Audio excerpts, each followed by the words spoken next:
Bam, we're live. Hey. Hi, I have my coffee. Okay. Thank you. Love you. Bye. Yep. Bye. Whenever I get a craving for Sour Patch Kids or something like that, I always think to myself, Sevan would judge me so hard if he knew I eat this or I don't work out nearly hard enough. Fuck yeah, I would.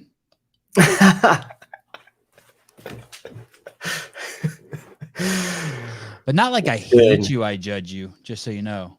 Just like, and not like I'm better than you, I judge you. Just like you're better than that. Yeah, I believe in you. You don't have to do that. Like there was a family today. I went to this burrito joint with my kids and my mom in Santa Cruz today, right down by the beach. It's called the Chill Out. And we had some egg, avocado, and bacon burritos. Starting to think bacon's bad for you. Another subject. And after that, we walked over to the coffee shop, super trendy, woke coffee shop. My mom got like an avocado toast from there, and we ate out in front of that joint. And this family walked by, and it was just crazy. It was out of fucking Wall-E. You know, the man with the shoulders narrower than his hips, super duper obese, the lady crazy obese with the fucking dyed blue hair and the tits just pushed like she's like 100 pounds overweight, wearing a summer dress that's too small and tits pushed so hard together and up to her chin. And they both kids obese, you know, 6-year-old and a 9-year-old who look like they're 12 and 18, you know, like look, if they fell on my kids, they'd kill them.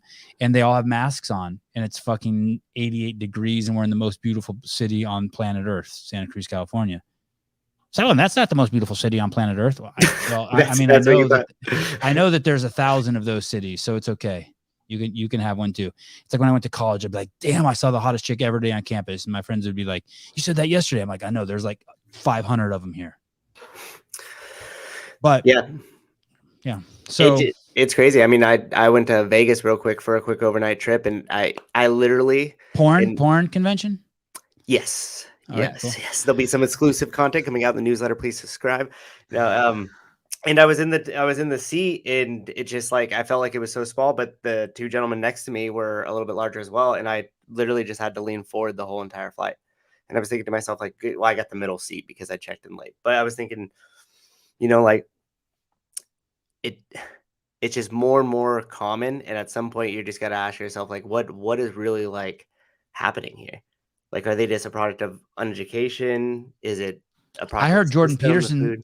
I heard an old Jordan Peterson interview on Instagram, a clip from when he was on Joe Rogan, when basically he just said, "Hey, we're just becoming fat and stupid," and I was like, hey, do not think for a minute this is going to really anger some people. And I talked about this a little bit with Athena. Do not think for a minute that obese people, super obese people, I'm not even going to say obese people. Don't think for a minute that people who don't eat a shitload of added sugar and refined carbohydrates are damaging their thought process and their logic. Don't think for a minute they're not. And also, don't think for a minute. It was interesting. I had Nathaniel Nolan on the other day. He's the All 4 guy. And as I was talking to him, I was being reminded of when I first started doing CrossFit and I started getting muscle ups, how the world just looked different to me. Remember, people who are less capable, the world looks different to them. The world looks more dangerous to less capable people. Wow. To me, the world looks like the safest fucking place ever. Doesn't matter how many shows how many people tell me that there were shooters at a school or people getting shot. None of that. That's just all fiction to me in terms of my life. Meaning, I don't let it affect me. There's enough shit for me to worry about. Those same people who are fucking terrified of shooters coming into their kids' school, they're the ones who are on their phones, standing on the street corner, waiting for the light to turn green, looking at their phone. Standing in front of the wooden pole. Like, you dumb fuck. Sorry, I shouldn't say that. My wife's listening. Person who's not socially aware, you are standing on a street corner as chunks of metal are flying by that weigh 2,500 pounds with thousands of parts in them, where one of those parts can go wrong. And this 3,000 pounds of metal can come up on the curb and hit you. And all you have to do to save your life Because you can't take your eyes off your phone. It's take six steps back and look at your phone. But no, it's nuts. It's nuts to me. This risk assessment, personal responsibility, just sorry, Haley, nincom fucking poops we live with. It's nuts. Hey, did I see Sean G? No, Chris G. In the comments? Oh, that would have been cool.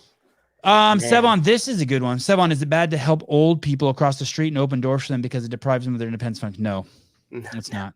Never with your elders. I feel you on that. There is a component of kindness that also spreads health on the planet. When we can get our fellow men to believe in their fellow men, we've added value to everyone's life on the planet. And so that's one of the things that happens. You see someone who you could assist, let's say you're at Home Depot and you're not in a hurry to go anywhere. You're sitting in your car waiting for your wife to come out with something, and you see some lady unloading cement tiles into the back of her truck. Yeah, or dude, fuck, it doesn't have to be a lady. It'd be a little old pussy like me. Someone that just crushed a workout, maybe, and their back's a little tight. They just need a little help. Yeah. That's all. Someone who thought that they could compete with the 16-year-old Olivia Kerstetter in his savage. People are gonna love that. Did that come out, that video? Not yet. I think it is soon. What a mess. Oh, I'm still like puffy from. I'm still like I have inflammation from it. Not like good inflammation, like my muscles are swole, but like I rock my shit. Did you get a good recovery in? Did you get a good stretch in afterwards? No, I think I just took a hot shower. Okay. As hot as I could. And went So to my just like the tennis. members of the gym. My hips, my back. Did you go over some of those stretches we talked about? Got tough. Recovery, guys, recovery. Have I ever been canceled? I mean, my Instagram account just got jacked. My Instagram account just got taken from me. It's kind of not, I mean, I haven't missed it all day. Not once have I gone to my phone and been like, where's my Instagram? It's kind of nice. Hi, caller. What's up, man? Hi, how's it going? Good. How are you? Nice. I'm doing good. I didn't think I was actually going to get on the phone. Yeah. Anyway, we only have like 12 listeners. Anyone can call in. That's good. How's your guys' day going? You get a workout in? I did. You know what I did? I went to, what did I do today? I took the kid. So I woke up this morning, I went and played tennis with the kids. And then after that, I went and had lunch with my mom. And then I took the kids to the beach. And then my wife met us at the beach. And from there, I knew the podcast was coming. And I have this like kind of OCD thing that I need to work out before the podcast. Even if I've already done a workout, I need to do some workout before the podcast. So what I did was I rode the assault bike for 20 minutes, and on the minute, every minute for 20 minutes, I reached 80 RPMs on that minute. And then you could pedal as slow as you want the rest of the time. And so it ended up getting, I think, 210 calories. And I do that all with nasal breathing, which makes me significantly less fit than a 16-year-old girl. Doesn't help improve. Hey, fuck that. Technique. That girl is stronger than any 16-year-old boy too. I put her up against. I want to see her. I want to see her go against the fittest information on that. You do. I want to see her go against the fittest 16-year-old. I want to see the girls go against the boys. Fuck that shit. Okay, sorry, caller. What was your name? Oh, my name's Hannah. Hannah? Yeah. Hannah. Hey, what's up? How are you? Did you work out today? Yeah, I worked out. Of course, I worked out. You know. How dare I? Gotta get that heart rate up. What'd you do? Drink that water. I like to do some long distance running, so I ran about 10 miles today, rode the bike a little bit, and did some bench press, you know, classics. What, you did some bench press, huh? How'd you do? What'd you do? I'm trying to get 200 to be my max, so I'm at 185 right now for 3 is like my rep max, so I think I can get it feeling fresh, but, you know, I could probably bench press you, Sevan. 163. I think I can. What did you say? You can do 185 for 3? Yeah. I think I can do that. What? How much do you weigh? 151. Man, and how tall are you? 5'9". Oh, you're amazing. You must look amazing. You run 10 miles and you have 185 bench press by 3 and you're 4 inches taller than me. Hi, Hannah. Yeah. That's cool. 150. That's nice. You feel good, huh? Oh yeah. It's pretty fun, you know. Yeah. I actually was one of the people who DM'd you about the vaccine the other day, how it gives me hives. I wanted to call in and talk about that. Tell me. Well, I didn't really. Let's go back a little bit. Let me ask you a couple questions. How old are you, and when did you get it, and which one? I got the Moderna, and I am 25 years old. I just turned 25. Okay, and the Moderna, and you're female. You have a vagina. Yeah. Okay, and the Moderna is the one that is not the actual vaccine. That's the gene therapy one. That's the one. A vaccine is, I think, where it's a kind of a broken part of the virus and your body sees it and mimics it and sort of fights it and builds an immunity to it. The Moderna one is mRNA, which basically tells your body to make a defense against it, right? That's like, I think Moderna was actually, it stands for something like modernize your DNA or something. That's like the their motto. So, okay, go on. Just to give some foundation. Okay. I don't really know anything about it. They just stuck it in me because I'm in the military. So it's like, yeah, that's what my wife says. I don't really know anything about it. He just stuck it in me. But whatever. You and my wife should be friends. Go on. Give him a layup there, Hannah. Yep.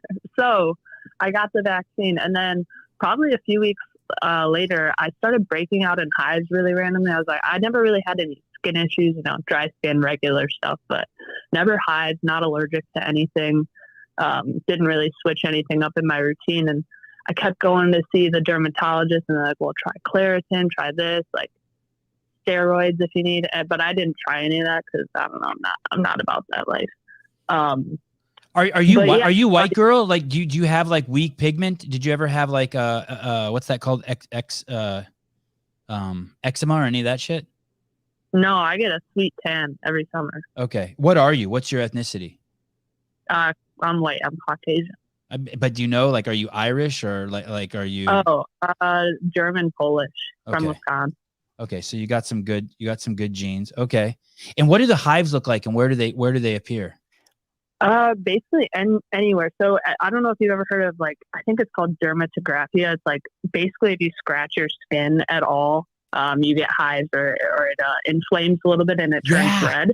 That's the guy. Yeah. So that's why you sent it to me, because I made the post of the guy who like wrote his name on his skin. Yeah, it's very similar to that. So like if I'm playing around with my dog or something and he scratches me by chance, like automatic hives. Mine are more bumps though rather than lines most of the time. So it's just weird. And then I saw that post and I was like, that makes so much sense with the timeline. Like I thought I'd been going crazy the last year. What's the theory? Like when you go on the quackadoodle sites, the right-wing conspiracy sites with the crazy doctors, what do they say? What's causing it? They just say it's like a deficit in my eating. Like I'm not getting a certain nutrient, or maybe I developed an allergic or an allergy to some type of food or something that I'm not realizing. So it's a bunch of stupid stuff, and I eat fairly good. Why do you think it's related to that injection you got? Yeah, I was gonna say, how many days apart was between the time you got the vaccine and then you started noticing the rash? It was, I timed it back after I saw that story, and it was about 3 weeks after. So like once, and whatever science, whatever you call it, is they say it doesn't kick into it for a couple weeks, like where it's fully active. So the timeline made sense, and I was just like, it just makes sense because I didn't switch anything in my eating. I didn't switch any of my clothes, my detergent. I am around the same things. I don't really leave Wisconsin, so it wasn't allergies. Where were the hives at? What? Where was the hives at? Where was it at on your body?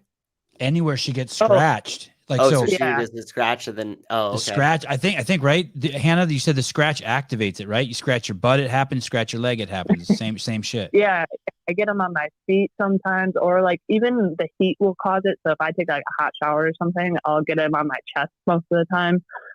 Send us a photo of that. So the first time you were kind of, you were shocked. It was your dog scratched you and you were like, okay, what's up? Yeah, and then it won't stop. I was like, what the fuck is this? It won't stop itching. And then it just spreads around. And then it's very frustrating because it'll happen every few days. And I seriously did think I was going crazy. I tried switching my like detergents. I went full paleo for a while. I'd try to be a vegetarian. I was like, what the fuck is going on? Yeah. None of that. I respect all that, by the way. That is the kind, you have to start experimenting. Yep. I respect all that. Yeah, and I would try to do it for like 30 days at a time too to make it like seem legit. But literally nothing was working.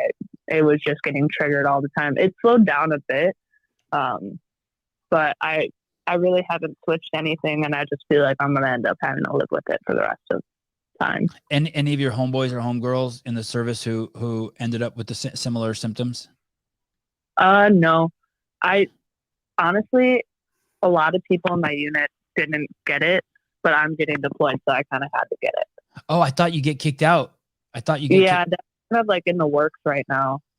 I guess I forgot the number that they posted the other day, but there's a ton of service members that are probably going to end up getting kicked out for it. But they haven't kicked any out yet. Not that I know of, no. Hey, there's no way they're going to do that if we get another president in. Oh, no chance. I think it's pretty ridiculous, honestly, but.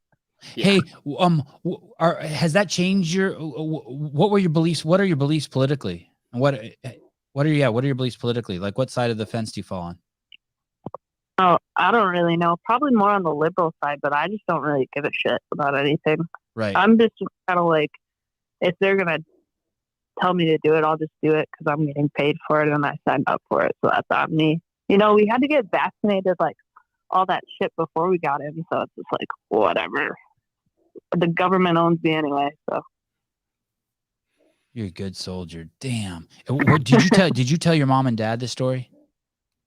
Oh yeah, they've been trying to help me out. Like, what the hell is it? The past year or two, they're like, we have no clue what's going on. We don't get hives, or it's not anything genetic. So once I brought up what I discovered from you, they're like, oh my gosh, that makes so much sense. What do you say when you tell the doctor your theory? Is he like, oh, you're a fucking quackadoodle, stop Googling shit?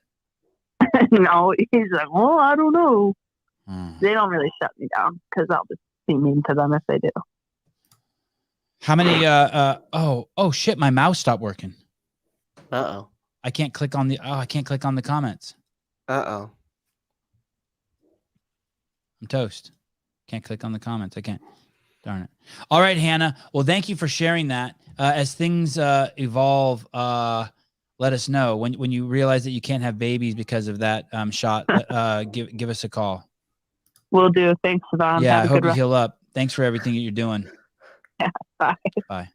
That was a nice party line you gave her there. Well, I mean, she said she'll do whatever. She goes, I'll do whatever they tell me. They pay me. Well, there's I mean, she's in the military. That's kind of the gig. Like, you walk through a line and they just shoot you with a bunch of things on both arms. Yeah. Hey, click on that paper street. Are we taking bets how many reps Sevan did on the snatches? Now listen, knucklehead, Mr. Gabe. What the? Listen. Wow, this isn't it. This really. Whoever this is. Yes. Hello. This is the Chinese buffet calling. Yeah. How are you? The Chinese buffet. Crank callers. Wow. So let's say I can snatch 75 pounds 10 times. So that gives me 10 reps. And let's say I could snatch 95 pounds 10 times. That would give me 20 reps. Let's say I can snatch 105 pounds 10 times. That would give me 30 reps. Right? Olivia, after that, let's say I can snatch 125 just for shits and giggles. Olivia did that then 50 times. Caller, how are you?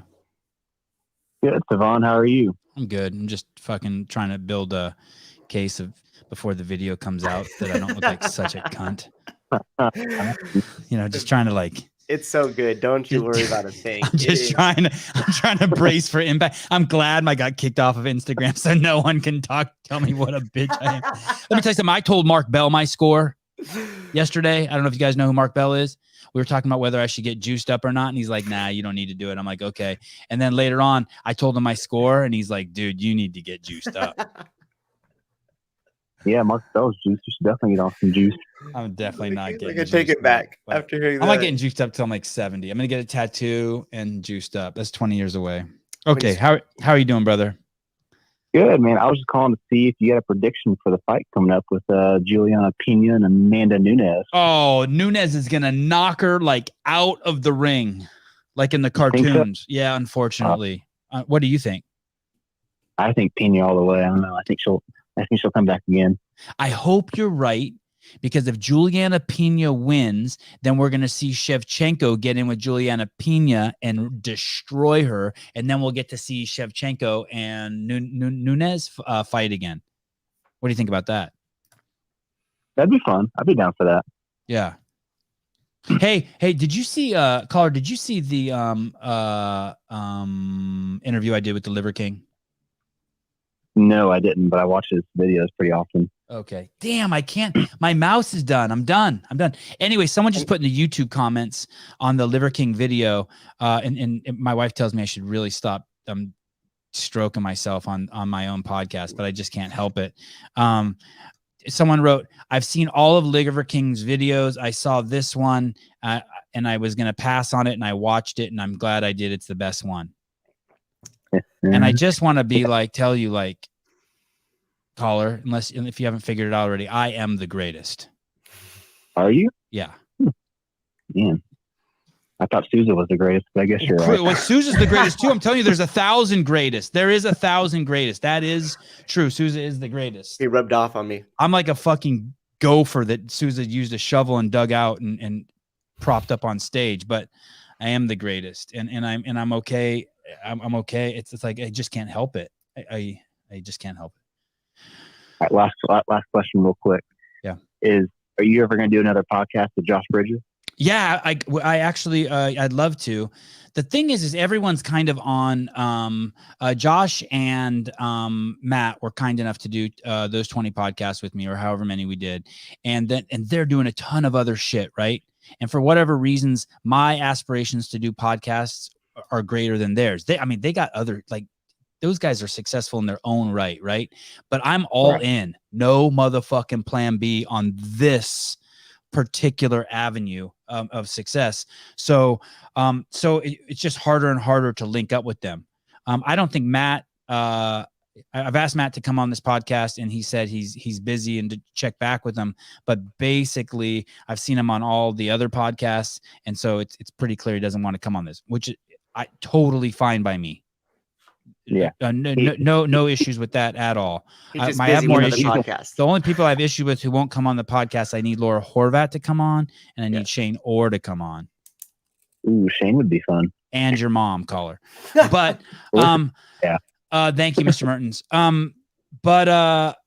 But Josh and I, it's just like I asked him to come on for 4th of July, and he was busy. Josh, I think him and I are still. I think we have 1,000 podcasts left in us between now and one of us dying. So he got a new chick. He bought a new house. He got Daniel Brandon slinging coffee for him. The guy's a beast. Living it up. I got you and Sousa. I got you softballing me questions and Sousa laughing at anything I say. Hey, who's fighting this weekend? Main event. It's a good fight. It's a good fight. I want to see it. Who is that? I can't even look because my fucking mouse. My mouse is toast. Can you plug it in for a little bit, or is it a battery? No, the arrow works. It's just my clicker doesn't work. Ortega Rodriguez? Yes. Yair and Brian Ortega, dude. I don't know how that's not a main event at a pay-per-view. These guys are savages. I can't restart the computer. I'll leave Sousa here, and he'll forget. He won't let me come back in. Shit. He'll just take over the show. No, I just freak out. I'm gonna go with Brian Ortega. Who are you gonna go with? I'll go with the Rodriguez just to go against you. All right. He has a good chance. He's a beast. All right. Thanks for calling. I appreciate it. Okay. Bye. Yeah. Well, yeah, Josh Bridges is always welcome. Okay. If you are at the, holy cow. Remember today? Oh my God, there's too many people. There's like 3 people calling. Hello, caller. I guess our title did it. Hello. Shit. Sorry. Oh, look at Heidi. What? You don't have a backup mouse? I do. I have 3 mice. I have this one. Let's see. But the clicking's not. Oh shit. You're right. My backup mouse is working. Damn, Heidi. Damn, I got a backup mouse. I got a wired mouse and a cordless mouse. Damn, you're good. 2 is 1, 1 is none. Hey, and you want to know what else? I have another backup battery power. I have 3 mice. Look at I have 3 mice. Oh. I feel better now. Now, Heidi, if this cord knocks over my coffee, I'm gonna be pissed at you. We'll just switch the coffee. Move the coffee on the other side. Caller, what's up? How are you? Hey, what's going on, Sevan? Shooter McGavin. Shooter McGavin. How are you, brother? Can I share something with you, Mr. Shooter? Yeah, go ahead. If you wear any shirt that's a Sevan Podcast shirt, the No Plan B, the CEO, the one where I'm sitting as the Buddha at the CrossFit Games, and you're wearing it on Sunday, and you take a picture of yourself at that venue and post it on Instagram and tag us. When the games are over, when we're live, I'm going to scroll through all the tags, and I'm going to pick a winner for an Echo Bike that Paper Street Coffee paid for. Okay. That's it. That's all I got for you, Mr. McGavin. You're up. Your turn. Take over the show, brother. All right. So I was just calling about saying how your wife you shouldn't be shoving yourself on your own podcast, but yeah, I figured I'd sit on my hand and give you some props for probably being the best podcast to listen to. Thank you. Because I was listening to the PED talk you did with Hiller. Oh, yes. Yes, and my wife is standing there and you're talking about how you have a big penis and you'll never find cum in your butt and all that kind of stuff. Yes. My butt will never be tainted. There'll never be a sample swab of my butt and it be tainted with anything. There'll only be poop found back there, never semen. It's just because I'm a professional. The things we're known for on this show. Yeah, I know what goes in. I know some people don't know what goes in their mouth. I know exactly what goes in my butt. Nothing. No contaminated substance there. Oh, no. Go on. Yes. I just want to tell you, it's a great podcast because there is no filter. Thank you. And you just say what the fuck you want. And that's the one thing I love about the podcast. Mr. McGavin, do you think maybe I do have sometimes I wonder when people say that I do have a filter, and I wonder what the real, like if I really was unfiltered, what would happen? Kind of like, did you see when Bill Maher went from, when Bill Maher went from Comedy Central to HBO? I feel that the filter you have makes it not offensive, but it's still the truth. Yeah, cool. Thank you. And you know why? Maybe because I do love people. I have a strong love for people. Like that fat family I saw today, like really, like part of me is just like want to just go love on them. I just want to sit with them. I want to like I want to get to know them. I want to feel what it likes to be them and them to feel what it's like to be me. Yeah, I just think people need to hear the truth more often. Yeah. Then they get used to it. And last thing, tell old Bruce Wayne that he needs to pick up the slack. Why? What's he doing? Is he working out like a pussy? No, he's just one of my buddies, and I like to bust his balls. Yeah, he's cool. I like his. I've been getting kind of into his Instagram because when I see where he works out like in a sunroom, right? Yeah. And I'm like, is that Florida? Do you live by him? No, we're in the military together. Oh, I didn't know he's in the military. Yeah, we were. They don't have a height limit. Branch? They don't have a height restriction. No, they cleared him because he can fit in and out of little foxholes.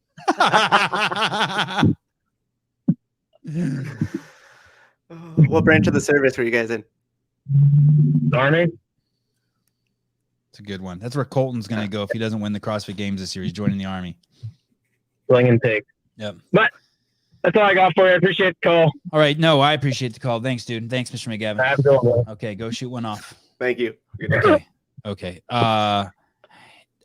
let's start. I want to start getting through. Look how Yeah. many pages. This thing I is don't even know where to ridiculous. start. You said start at the top. And I Let's read go the to top and one. just, this thing says vaccine injuries. Oops. Let's start there, and we'll just start cruising through them. And some of the stuff is going to fall flat, and I'm really sorry. Hey, Hi, how are you? I'm good. This is Tina. Hi, Tina. Hey, Tina. I live next door to you. Oh, Sousa, while I'm talking to Tina, please don't interrupt. I know you Yes, haven't really noticed me. I've definitely noticed you, Tina. I'm scared. That's why I'm calling. I'm terrified. Tina, I you think you're really cute. who thinks I'm really? You think I'm really cute? This is a voice changer on a computer. Yeah. Oh, that's really sweet. Thank you. My I wife. found your My number wife. online. I hope that's okay. Say that Do again. you want to take me out sometime? Yes. I think we yes. could have a lot of fun Oh together. shit! This is a recording. Yes, that's what I said. I was like, I think this is a computer. Look, do you want me or not? Do you seriously don't recognize me? How many terabytes of RAM are you? I've been living next to you for such a long time. Wow. What a trip. I knew I was scared. I felt it. I know this is weird, but I really like you. Thank you. How about tomorrow at 8 p.m.? Okay, sounds good. Great. Pacific time or Eastern time? I can't wait.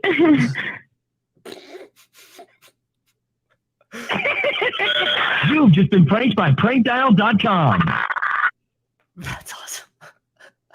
A robot, a recording just got some movement in my pants. What if you just do those to yourself for a little company every now and then? This freaking computer is having attitude right now. Well, at least you fixed mine. Okay, let's see. This is a link. I have it just titled vaccine injury. I have like thousands of notes on here, and we're just going to go through them. I can't remember what's what. Okay, let's And Ryan.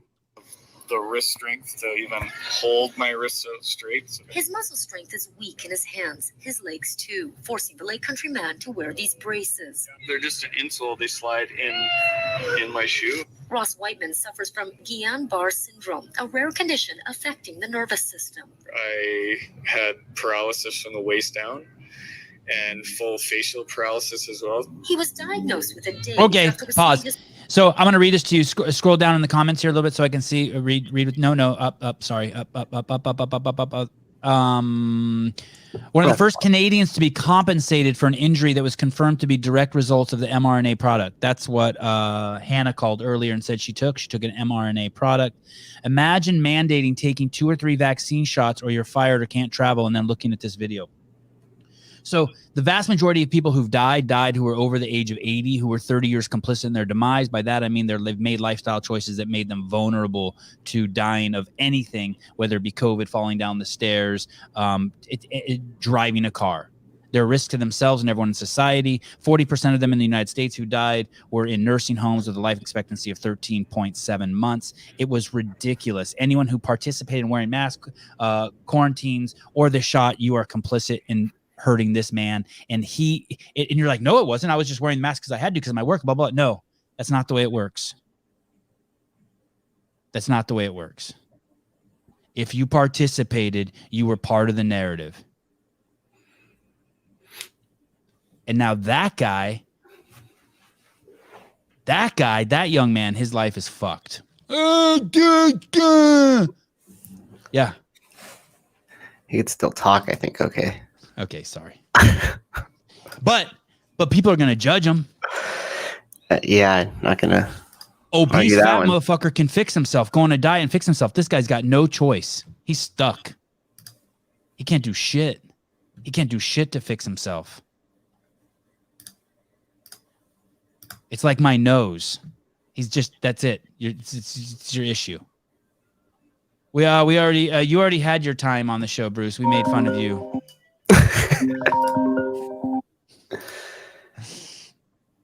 Don't participate. Hi, how are you, caller?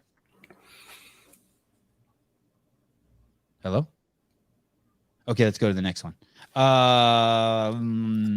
This one. Oh, did we talk? So we talked about the free Echo Bike. If you live in the state of California, you can go to cahormones.com and you can fill out the form, and you will get a free doctor's consultation after you get blood work. If you live in California, they'll even pay for your blood work.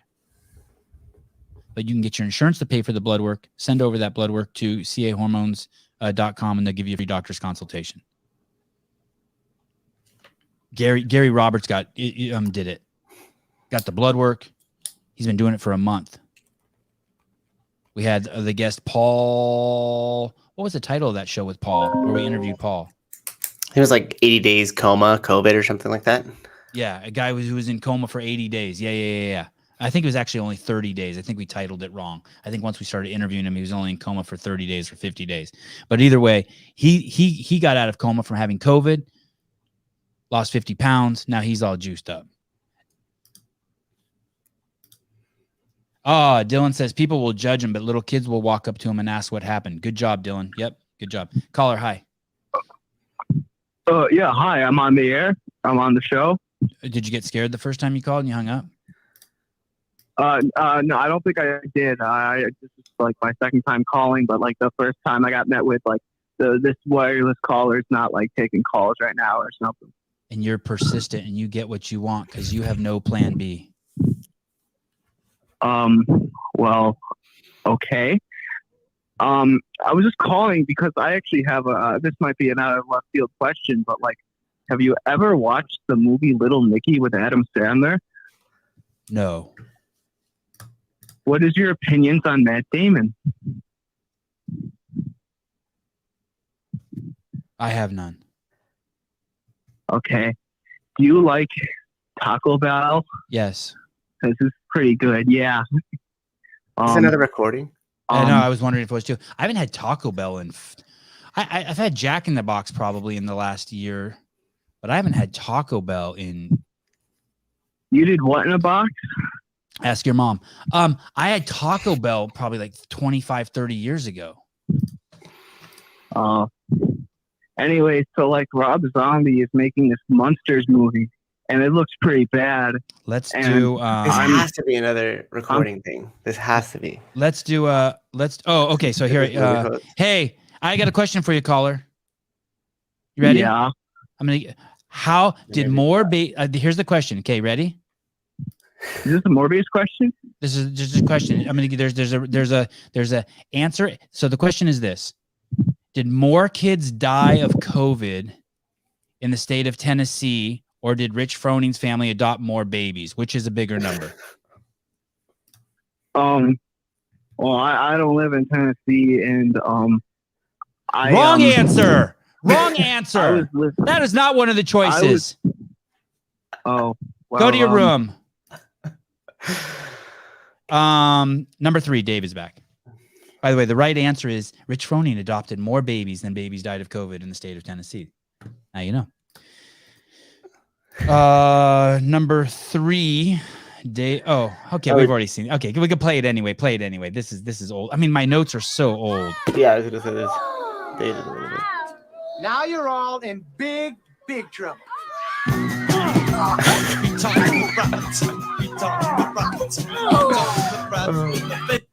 Don't want to get the copyright there. Hey, that would he hit a black kid. Dave threw a ball and hit a black kid. Not cool. Not cool. I noticed he was avoiding hitting the Mexican kids. Little home cooking. Clearly another hit piece. Okay, number 5, lady falls in a hole.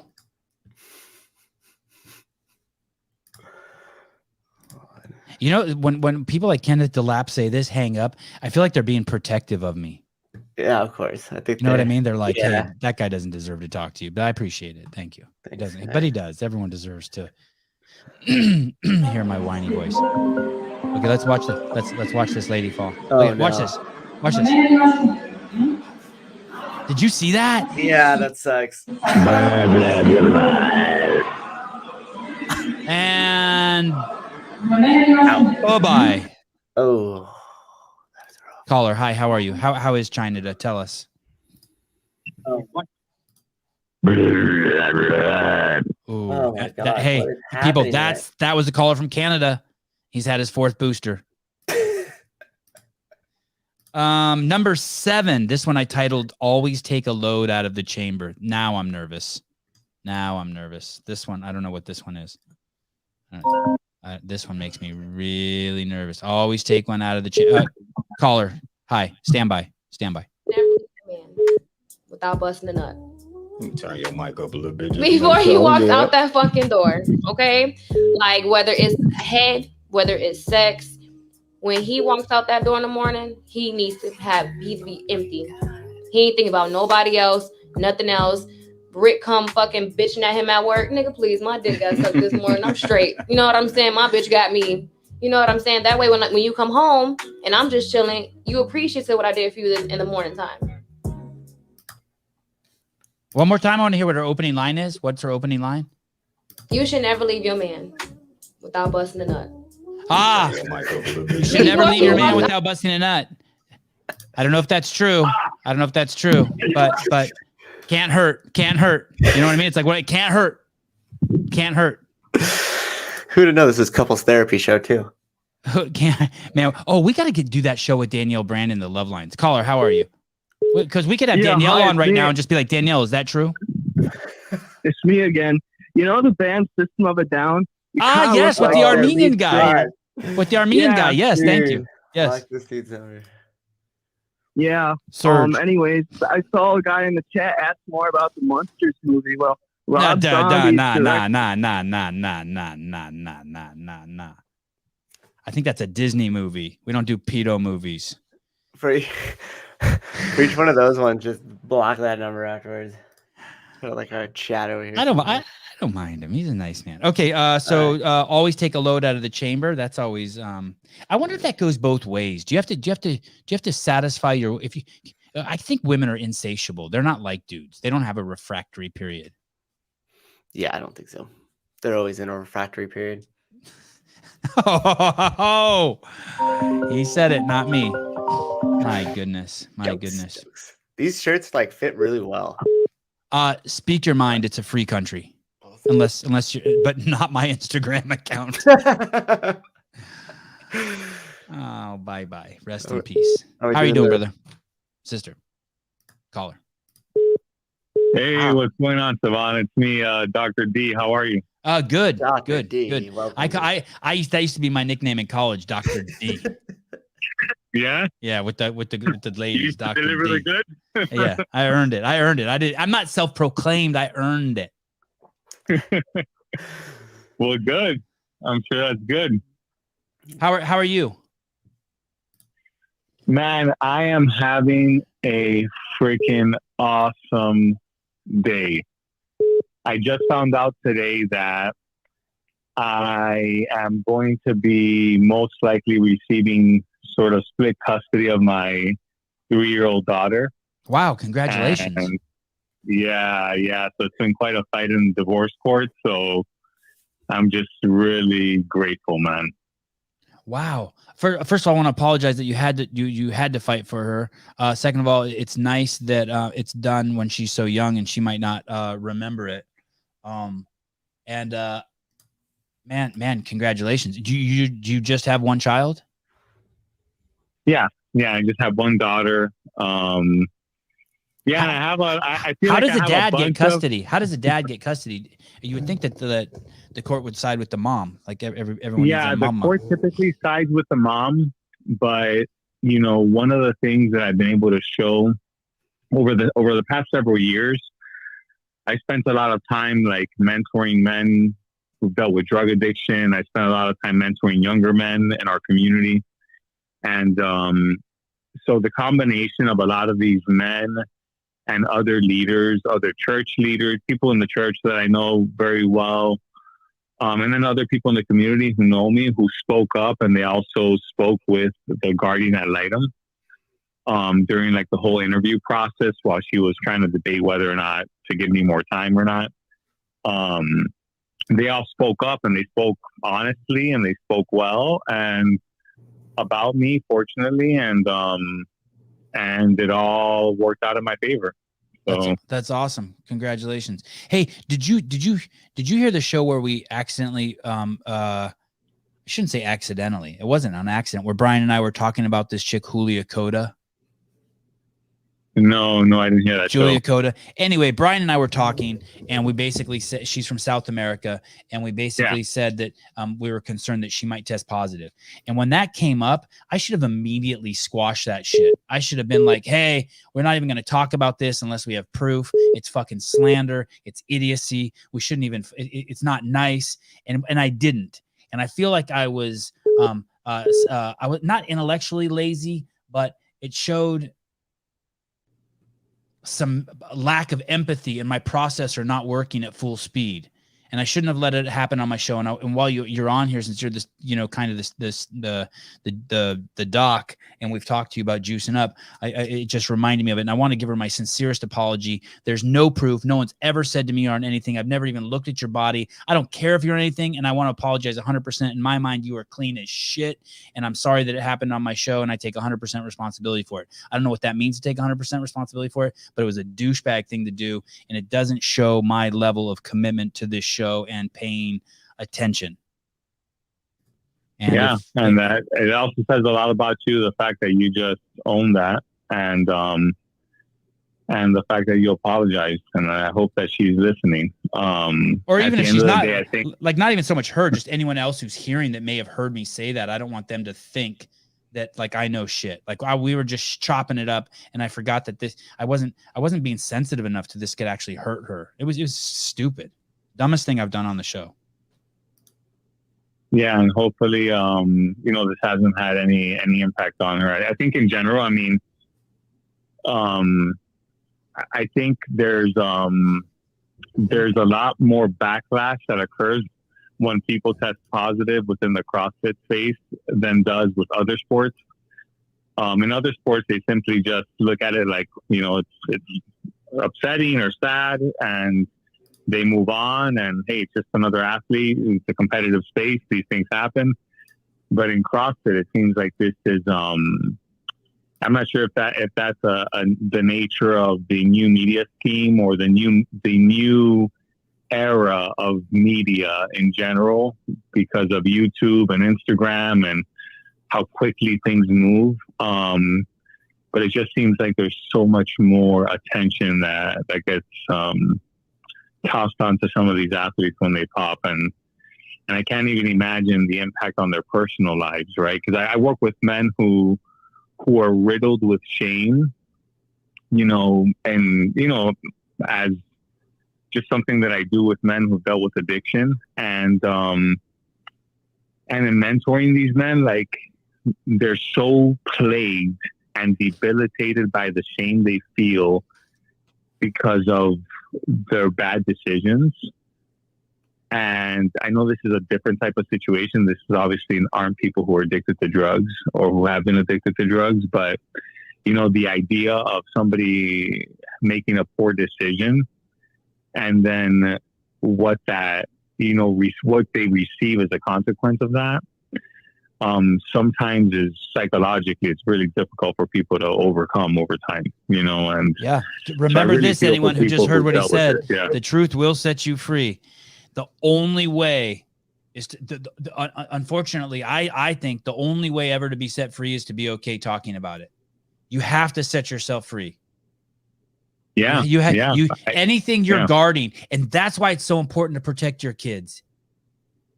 That's why it's so important, because you don't want to let your kids get into a situation when they're young that they're going to do something so fucking stupid that their whole life they're going to have to fucking guard it. Because when you are finally free and you can talk about it all, like, I don't got it. Like, I'm free, but my shit was easy. I haven't done anything crazy. Like, I didn't try to set the Guinness World Record of putting dildos in my ass. I got nothing weird. I did some ecstasy for a month. You know what I mean? I did a couple lines of meth. I done acid. You know what I mean? Like, but my life's like, I stole a candy bar when I was a little kid. I'm good. But that's why you want to protect people, because eventually, if you want to live the most fulfilled life you can on planet Earth, you have to be comfortable with yourself of every dark secret of yours being published on the cover of the New York Times. And until you get to that spot in your life and that type of freedom, you won't experience the joy and freedom of the great Sevan Matosian. because I'm telling you, once you're free, it's so good. Yeah, because the shame is debilitating. Or even doesn't have to be shame, just any secret, right? Any secret. Yeah, I don't want to have to guard anything. And that's and why here's the that thing you know what I about think, that. Dr. D. I think about these boys. So this is one of the things I was thinking about. I think about it's become cool for in some areas for boys to kiss boys. And so I have this friend who has a son, and when her son was 16 years old, he was kissing other boys, not because he was interested in kissing other boys, because it was the cool thing to do. And it's like, if you want to kiss boys, but remember, if you're that, let's say you don't think it's cool and you just did it, and then the rest of your life, something little like that, you'll be guarding your whole life, hoping no one finds out. Exactly. And just one little thing like that. And I'm sorry to use the boy kissing boy thing. I don't want anyone to think like I'm slandering. It could be like robbing a bank. It could be like punching an old lady. It could be anything you've done that you're ashamed of. At some point, you'll never be happy with your life until you let it go. So we have to protect our kids so they don't make those fucked up decisions until they're older. Sorry, go ahead. Yeah, and I'll share this with you. You kissed a boy when you were 16? No, brother. I've done some crazy shit, and I've dealt with a lot of crazy shit in my life. Like, I dealt with, sexual abuse as a kid. I dealt with a ton of stuff that shit's hard. Yep. Really drove, and fortunately, it drove me to try to succeed at absolutely everything I did, and I only did certain things because I wanted people to accept me. Yes. And to acknowledge me that there was something good in me. But I also did those things because I didn't want people to really know who I was, because I was ashamed of who I was, and I didn't think I was worthy. But I'll tell you what, like, I actually, I spend time like facilitating men's groups on this special men's weekend that they do all over the world. About 15,000 guys have been to it, and it's a weekend where we go through these 5 wounds, like shame, guilt, deceit and denial, sadness and loss, and fear. And it's the first opportunity, like on this type of weekend, where men get to look at another man, a bunch of men sitting together, no weird shit, but just really opening up and just completely vomiting all the shit that's been driving their lives their entire life. A confession. And exactly. And by the end of the weekend, it's absolutely incredible to see how these men are transformed. And obviously it's a Christian weekend and stuff like that. So obviously it has that perspective. But in general, even the men who aren't Christian who show up, they leave that weekend like they've never left before. Like for the first time in their life, they've shared things that they've done that, that they've completely been ashamed of. But once they've released that, it's like they become completely transformed people, and then that shame or the guilt or the fear, whatever the heck it is that they've been carrying, no longer, like what I think what you were mentioning was really powerful, that it no longer drives your life. It no longer has to be hidden in something that you're concerned about or worried about. It's like you put it completely out there, and it's like, yeah, this shit has no power over me because it's already out there. Yeah. So what are you gonna do, right? He's like, I put it out there.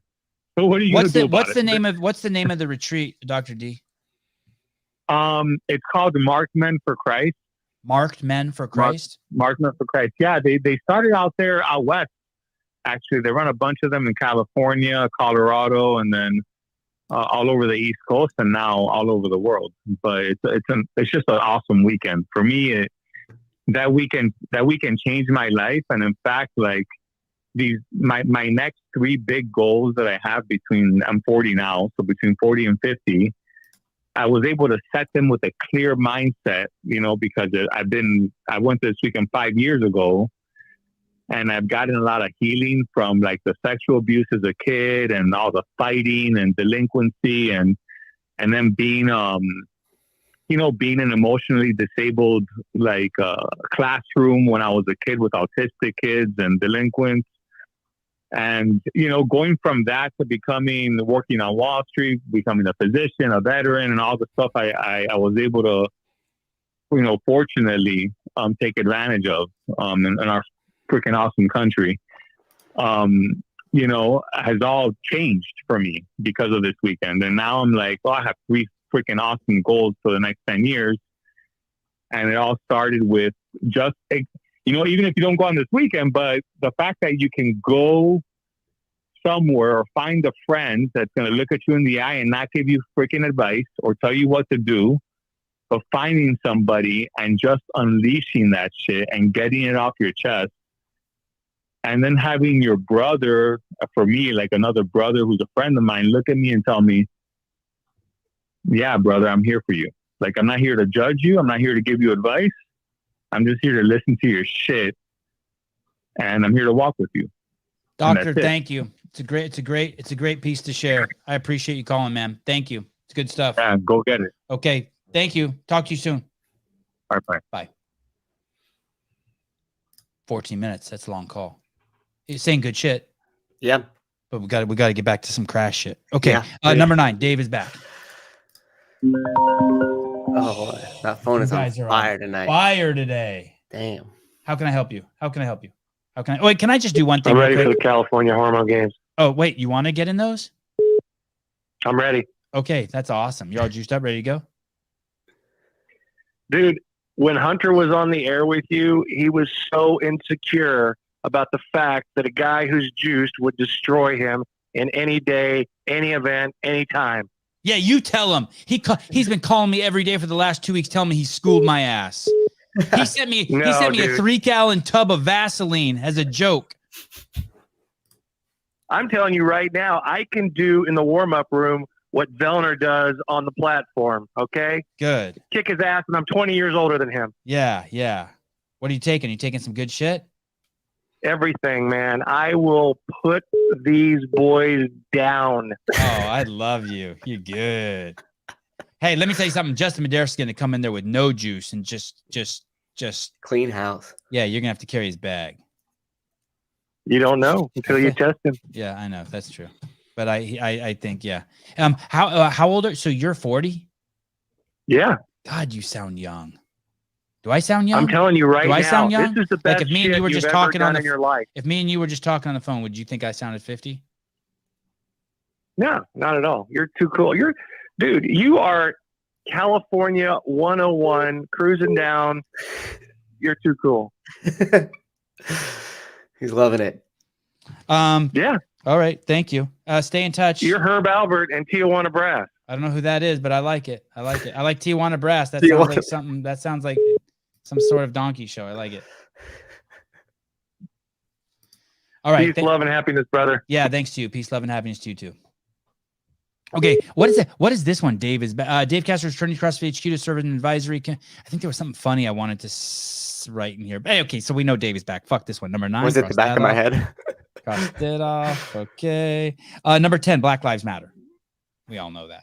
Hey, you have to know this. I've said this before in the show. When I thought the Black Lives Matter movement started, I thought it was for blacks to blacks. Like I thought it was this movement of like internal, like black love, blacks to love blacks. I didn't know it was going to be like some sort of fucking like I don't need to be told that. I thought it was like the dudes in Chicago needed to be told that. I fucking don't need to be told that. Fucking hail Martin Luther King and Malcolm X. Those are my homeboys growing up. Okay. Let's go. This translates to an additional 8 deaths per 100,000 people. So when people say Black Lives Matter, I'm just wondering, which Black Lives Matter? How exactly did Black Lives Matter help black people? Well, in 2020, after George Floyd's death, homicide rates rose by 34% for black people alone.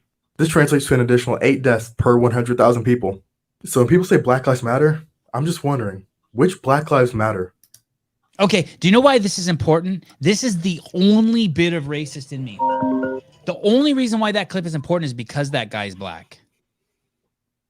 And if you are a white person, and I'm so sorry to be this racist, and you don't fucking send this guy a fucking like some love when you see this on Instagram, just hit him up in his DMs and be like, yo, thank you.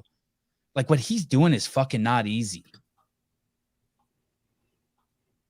What's his Instagram? Ace ECHOLS. I mean, this is we need the obese people stepping up and standing up like, hey, COVID doesn't kill. It's fucking people not taking personal responsibility for their health. We need black people stepping up and being like, slam this shit that's demanding that the whole black anyone with melanated skin play the victim. We need I've started like following all of these lesbians who are and gays who are against groomers. Like that shit, like, yeah. Like the vast majority of gay people don't want anything to do with that LGBTQ shit.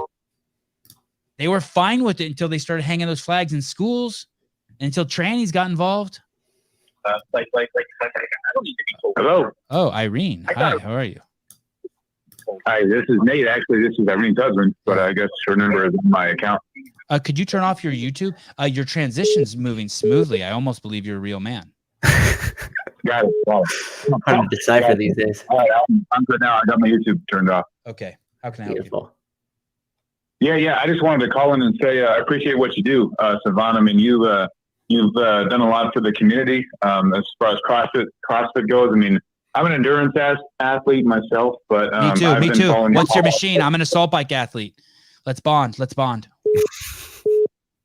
Yeah, I like assault bike too. I mean, I do that at the end of my workouts, but I just wanted to call in and say I appreciate what you do. You guys have a lot of good material, and you've kind of brought a lot of light to the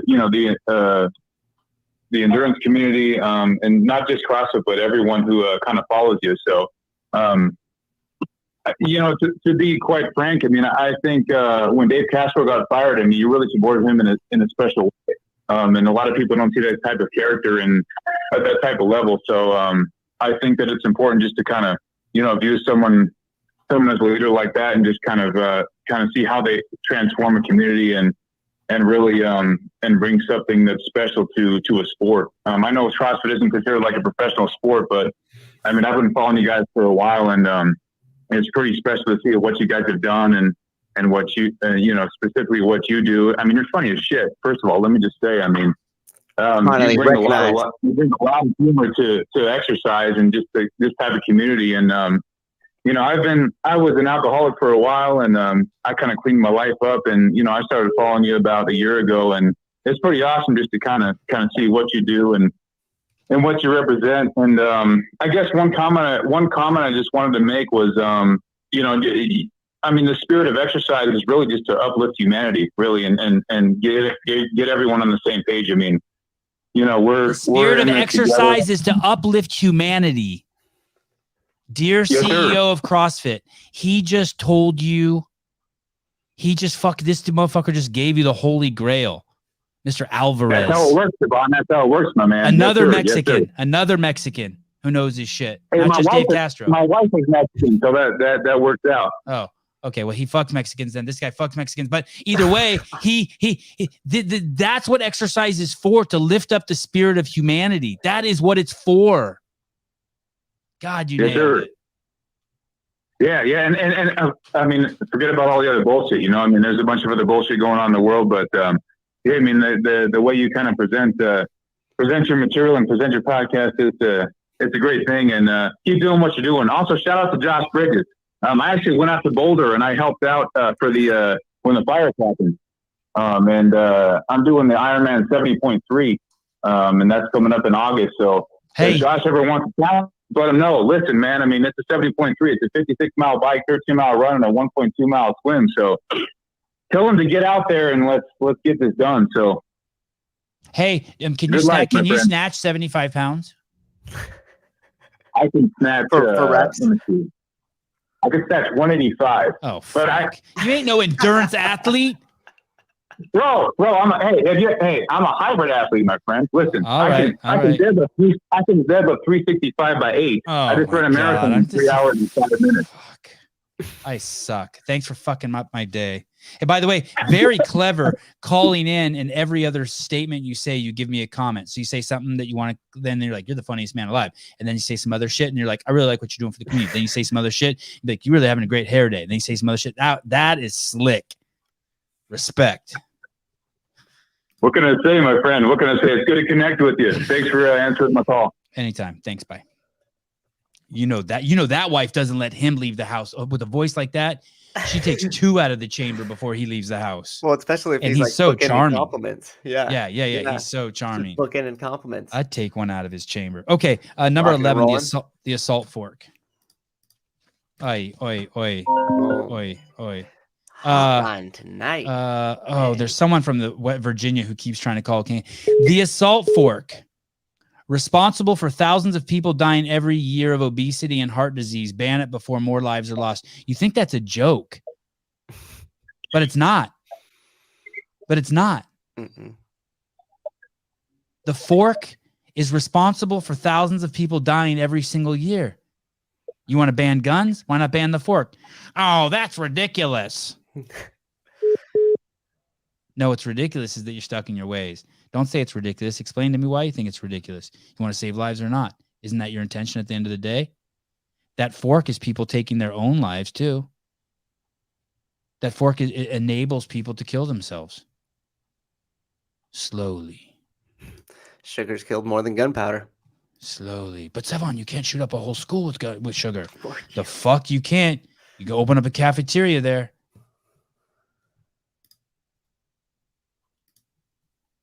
The assault fork. Number 13. Oh, here we go. Oh, West Virginia. Right, man, this person is in. persistent. You are persistent. Hello. Hello. Oh no. Yeah, here we go. This one's trouble. Go ahead. Do your shtick. Ah, come on, man. Gone. Those callers have me like a little on edge This is tonight. same like, caller. Okay, go. You go. Ah.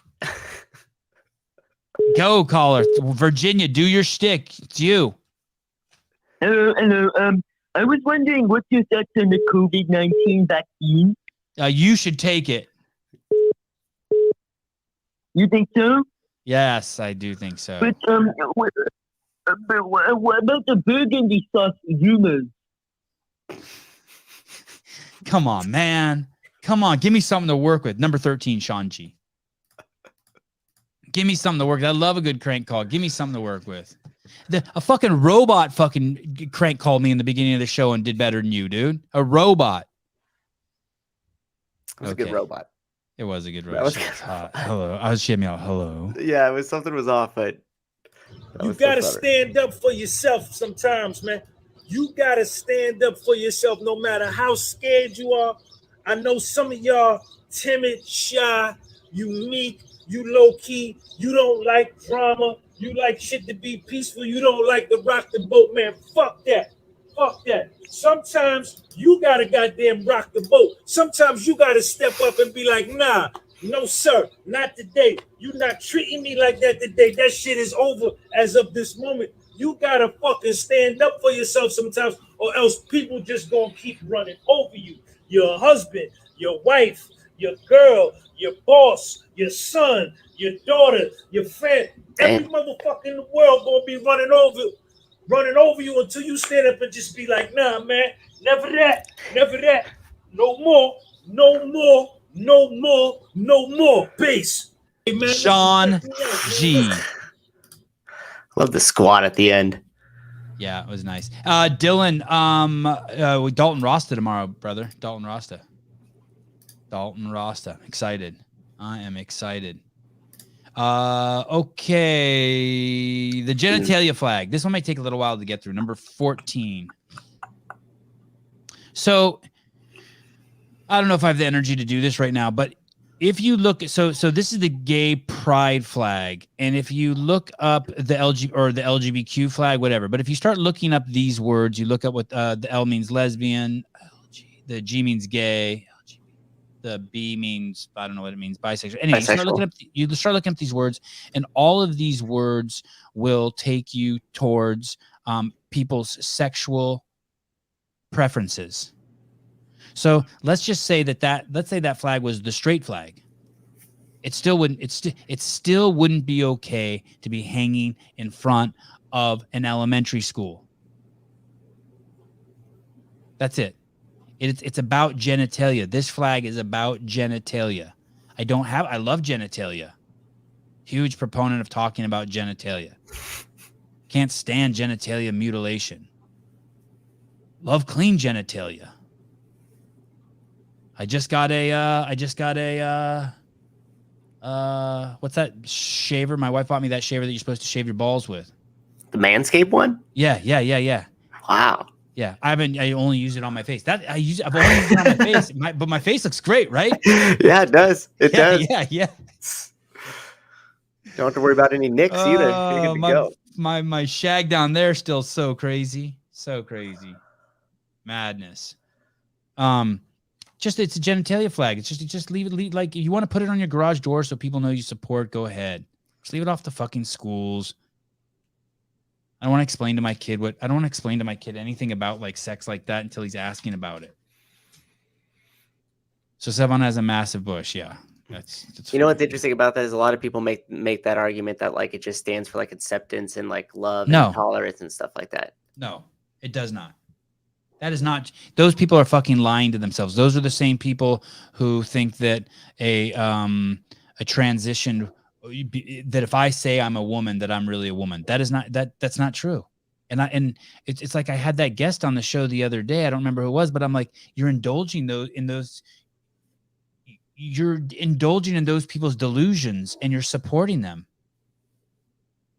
We're not supposed to do that. We're not supposed to indulge in people's delusions. It's like telling adults Santa Claus is real. It's like trying to keep that alive, that misunderstanding alive forever. It's not true. It's not true. You are not at best, let's say you're a man who wants to be a woman, who had surgery to be a woman, but you'll never be a woman. That can only be, that's life's unfair like that. You're born, like we don't get to choose, or maybe we do, and I just don't remember choosing.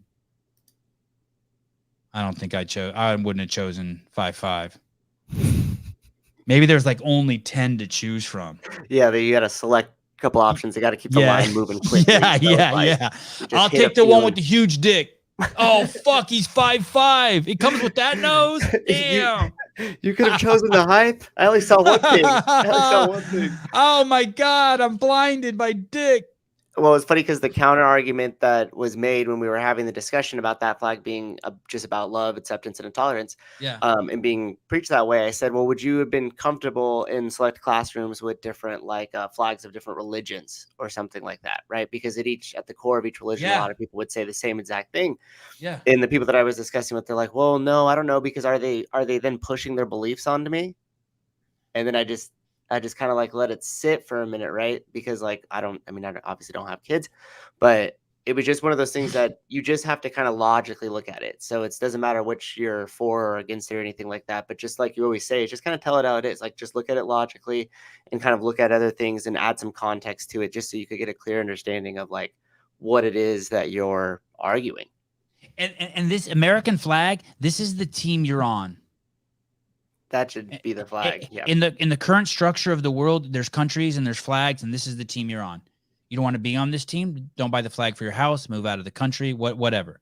Do you know when they stopped the Pledge of Allegiance in the classroom? Because I used to do it. Yeah, I used to do it too. It's crazy. All of that shit that we're losing, even if you don't believe in any of it, it's necessary. You need structure and discipline. It's the thing I've said before. It's such a shame. Someone sent me this.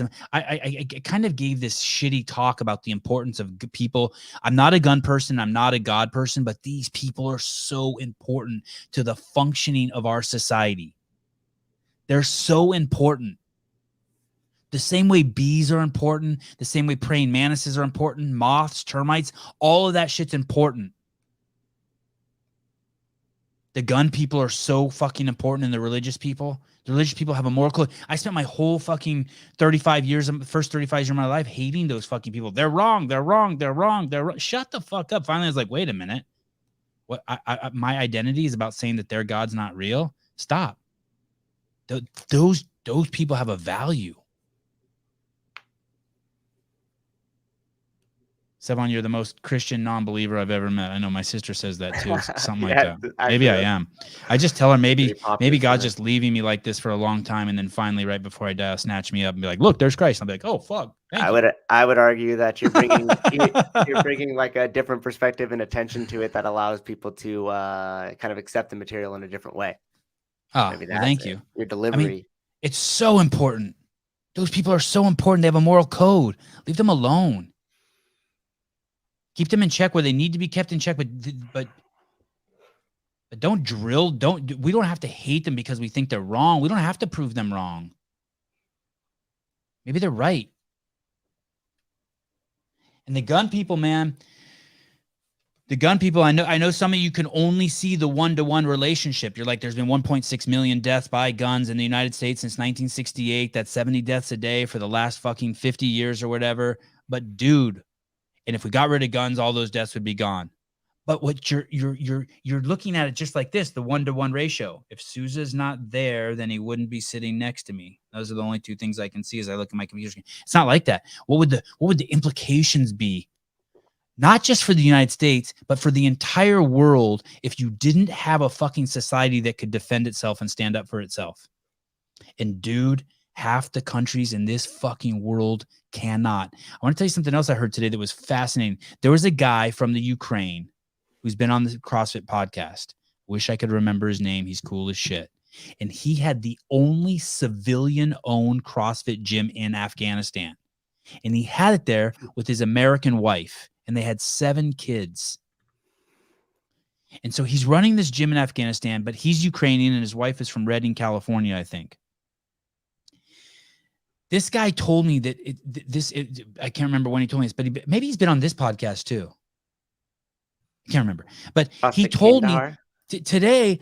So I'll try to order like a drink from a Starbucks now from my phone, and they can't, because they don't have enough employees at the local Starbucks, even though it pays $20 fucking an hour.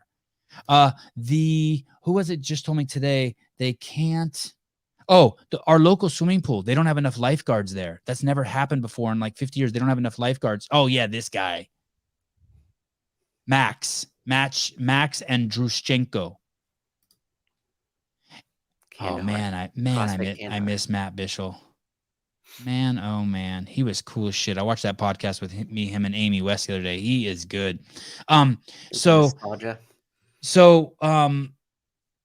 He told me, he said, in the Ukraine, you can't just go out and find a job. We live in a country where there's just an abundance of jobs. An abundance. The local swimming pool, if you're a lifeguard, Starbucks, you should see the Starbucks near my house has gotten so bad that people working there, I mean, they're really having to let the bottom of the barrel of society work there. Well, did you see they closed a bunch of stores too? They did? In major cities. I think it was like a 16 total, and it was all like, the ones you would think of: New York, Los Angeles. Because they don't have enough employees, or because of the crime? Safety reasons. Yeah. What does that mean? Meaning because of the crime. And they even used to have like the open bathroom policy, so you didn't have to buy anything. You just come in and use the bathroom, and they had to change all of that. Yeah. Just a bunch of homeless, and it just become really unsafe environment. And then nobody goes to those Starbucks anymore because of that reason. And then you have that whole deal, right? I think it was like 20 CVS pharmacies closed down in the city of San Francisco for the same reason. They kept getting ransacked. Those kept getting ransacked. That was just crazy theft in there. Spoiler alert, Dr. West is hot. If I wasn't married, I'd be in New York right now trying to take her to dinner. And smart and big arms to hug you with, I think. I guess intimidating arms. Yes, that is true. Matt Burns, not nice, but true. Starbucks closed from all the liberal shitholes. It's I know. Oh, come on. Those can be any cities. Okay. Number 4. So we did the genitalia flag. Okay. Handguns. Number 16. Oh, this is good. Here we go. Listen up, people. How do you do that? Make it so big. I tell you that the Canadian Association of Chiefs of Police have indicated that won't make any difference. When we seize handguns, the handguns are always almost 100% in the possession of people who have no legal right to possess them. They're almost always stolen or illegally obtained. I simply don't see, as a 27-year veteran, how adding another layer of law will make any difference anywhere in this country. Oh, I'll tell you how it'll make a difference. Can you pause? This is the Winnipeg police constable, Rob Carver, spoke about gun laws and alleged a large number of handguns seized or in possession of people with no legal right to own them, and a national handgun ban would not make any difference. No, it would make a difference, because you know what it would do? It would keep the guns only in the hands of criminals. He forgot to say that part. Okay, handguns. Okay, we've rest our case. Keep going, or are we done with that one? No, yeah, we're done with that. Number 17, Ruck with the 150-pound weight loss story. Oh, this might be Big and Flexi. I'm not sure who this is. This story's fat. This Big and Flexi guy, I kind of need to get him on the podcast and hear what happened. Oh yeah, this guy. Okay. CrossFit saved my life, especially CrossFit Krypton. That's Ben Smith's gym. There's no community like the one Ben Smith has built there. I posted yesterday I wanted to do a mile ruck with 150 pounds. I have lost back on as a celebration reminder of how far I've come. So I guess he lost 150 pounds and he wanted to do a ruck with the weight he had lost. That's ballsy. 30 or 40 people showed up to do it with me. They threw on vests and farmer carried kettlebells, dumbbells, even had Josh Wales throw on the full 150 pounds with me. I thought I was wheezing for a second. Nothing beats the support I received from these people. I appreciate every one of you. It was a tough walk, but when I finished and dropped my ruck, my knees were blown out and I need surgery now. Holy shit. No, I made that part up. When I dropped my ruck, it really put it all into perspective. I'm not quite sure how I functioned on a daily basis, weighing 150 pounds more, but I do know one thing. I'm never going back to that fat motherfucker. I added something. There's a little ad lib in this. Yeah. Hey, dude, you are, and look, liked by Miranda. Did you see that? Liked by Miranda. Yeah. That's the CEO and founder of Street Parking, trolling Ben Smith shit, liking it. Yeah. Look at. Hey, dude, you are a fucking shining example of everything the world needs. Thank you. And this guy makes a bunch of posts on Facebook, and everyone should follow this guy. What's his Big and Flexi. BIGNFLEXY. He basically made some posts on Facebook celebrating his weight loss, and they were pulled down. Inappropriate. Number 18. Okay. So I started the show by saying that my wife doesn't like it when I brag, and specifically what she didn't like is the fact that this line. I've said on my show before that my kids are the best, and your kids are lucky to hang out with my kids, and my wife doesn't like that. And I said, why not? And she said, why can't just people think that or not think that on your own, so you don't sound like an arrogant douche? And I don't know. I didn't have an answer for her. She won that argument, but it is still true.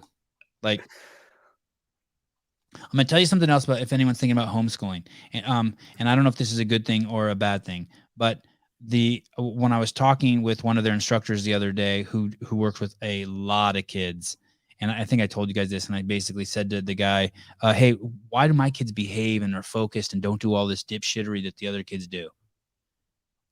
And they disrespect each other. The kids disrespect each other. I go, my kids don't do that. And this instructor said, because your kids don't go to school. I go, what do you mean? He goes, they're not in dick measuring contests all day long. I go, what? And they go, yeah, that's what school is. These kids are in a dick measuring contest with all their peers all day long. And it's funny because now I see that. I see like my kids are like polite to each other, nice to each other. Newsletter got released. Ay. Go get it now. Subscribe if you haven't. So what is the deal? We're not letting people see the video of me do the Olivia Kerstetter workout unless they subscribe to the newsletter. That's right. Yeah. So I guess then you're kind of bought in and you kind of like me and you won't post any. You won't. I don't want to say it. Okay. So I told you how great my kids are. What did somebody say to you that stuck? I don't know what number 19 is. I will tell you this. There are these things that people say to each other in their life. I actually remember that one. You do? Yeah. You were talking about it in a lot of times when you interview people as you go through their past or something, there'll be some sort of moment that they talk about and you'll say, did that stick with you when your parents had said that? And it's like the random stuff that sticks with you that might mean a ton to you. And I forget who it was that was on, but he goes, yeah, that whole comment changed my life. And then I finally got a chance to tell them. They're like, oh, I don't even remember that. And it was funny because like, you don't know. It was something I said or someone in the YouTube comments said something and it stuck for the person. No. It was the person you were interviewing. Somebody in their life had said something that kind of changed the trajectory of their life, and then they got a chance to go back and thank that person for it. And the person that said it, they didn't even remember that. Oh, they had said right. it. And I can't remember exactly, but I do remember that because then you started talking about, isn't that funny? And then you referenced what your sister had said about you, which was like, okay. I'm actually surprised I'd like nailed that down like that. Yeah, that was really good. We do and how much it's always like it is what my sister told me that one. She said to me one time, "You live a charmed life," and I just hit me like a fucking ton of bricks, and it's kind of like a mantra I have now. And the cool part, well, the dark side of that is that you reference this too, is like watch how you behave in front of your kids with interaction with your wife and other people and how you're around you, because you don't know which interaction is going to stick and kind of hardwire in, because then that's how you kind of treat other people. I called someone an idiot once, and and this person's is the furthest thing from an idiot, and it fucking rocked them. Like I didn't know until like a year later. Yeah, like they really respected me. And I called them an idiot, and it rocked them. Shit. I hope my wife doesn't hear this. She's gonna throw that in my face. I bet she's gonna ask me. Oh, man, fuck. She's like, that's why you can't call people an idiot. She got me toast. Oh, you just hung yourself there. Yeah, it happens every day. Okay, number 20. This kind of makes me nervous. Look at this body. This is the girl that fell down. Oh, is this? Let's see. It's an Instagram link. Okay. Sorry. I tried to line him up here and I got myself. Oh, yeah. This is the girl. Okay, can you pause this a second? I think I've already shown this. This is the girl that lifted the weight over her head and then kind of fell forward, right? This is her. What's her name? The one that did the jerk and then it. Yeah, rode the tank, and it went viral. Everyone was reposting it. Yeah, just look. This is her. This girl's body is freakish. Look at this. Look at her kneecaps, her calves, her thighs, her stomach. Look at this. Is crazy. What's her name? Row the tank. Wow. Yeah. Well, check out her.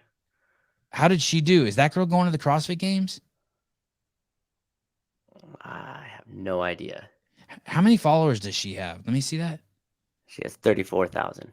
She has 29,000 more than me. A friend of mine called me today and he goes, I have more than 1,000 times the followers you do. And I go, no, you have 2,000 times the followers I do. I have 5,000 followers now. Yeah, she is jacked. That's a remarkable looking human being. That is a really, truly remarkable human being. Doing this, I haven't been able to click any of the photos. That's why I had to like blow that other one up, and I was trying to get it figured out. Interesting. All right. Okay, so we looked at some girl's body who fell down in another video. And now she. Oh, this is a story. I'm good. I'm glad to get this. When the most memorable birthday I have in my entire life. You know, I've told this a couple times, right? I have? Yeah. Where my mom came home and took me to McDonald's? Yeah. Okay, fuck it. Done. Number 68. You want to say it again? I don't know. I just want you to go through it and then have me tell you afterwards, and he would have been like, I'm so happy you told me. I'm so happy you told me. I would just gotta talking sex to kids is okay, but talking about your coworkers is not. Number 68. Those are my notes on this. Oh yeah, this is a good one. I always like this. Why is talking sexually in the workplace considered sexual harassment to adults, but talking about sexuality to children K through 3 at school is considered essential? How is this guy not have his account taken away and I had mine taken away? I only repost his shit. Becoming a millionaire. I think we've shown that one too, but it can't hurt. Everyone needs to be reminded of how to become a millionaire. Let's see. I've tried. I don't think Brooke. I tried to DM her a bunch of times and she didn't respond. But I mean, she has a fucking gazillion followers, so she might not even go into her DMs. Okay, let's listen to this guy. First million is hard, but the second million is inevitable. It's not becoming a millionaire that's important. It's the person that you must become in order to become a millionaire. You have to become a completely different person. You have to develop character beyond 99% of the people in the world. You have to develop honesty and discipline and the willingness and the ability to work and set priorities, and because without that, nothing is possible. The first million is. honesty, discipline. What was the other one? Structure. Hey, dude, that's the thing, people. That's the fucking thing. There's this show everyone's saying that they're watching on Netflix now. It's like Twist Journey, Mega Journey, something. It's like this show. And I'm not watching it. Not because I don't want to watch it, because I'm not the 99%.